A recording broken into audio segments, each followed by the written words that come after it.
Okay. I just found a baby bird, which you'll see later in this video, that I was trying to feed, that I was pretty much wanting to take care of. And I've seen all these videos on how to make different kinds of food.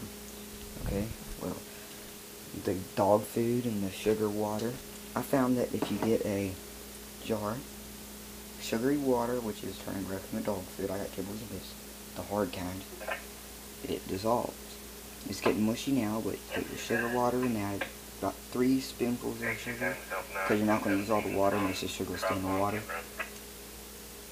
Slice up some pears or some kind of fruit really small as you can get it, and then milk. But before you put the milk and that in there, you add a little bit of sugar to the bottom, because you say you give them fruit when they get older.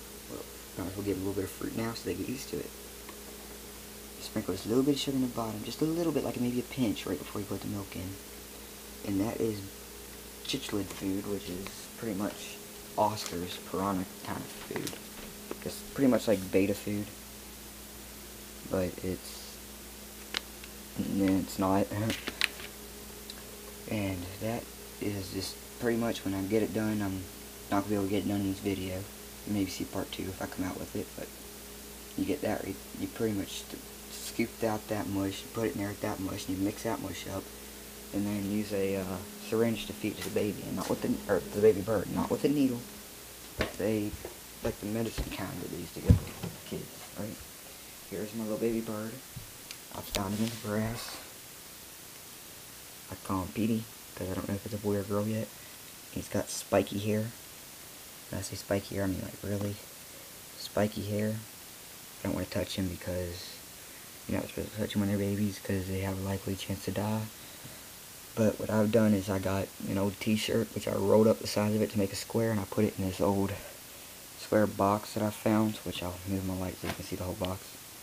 Duct tape around it, and a piece of wool or cotton that come out of my comforter, and he's sleeping right now. I just fed him. I'm feeding little chopped up pieces of worms. It's really disgusting.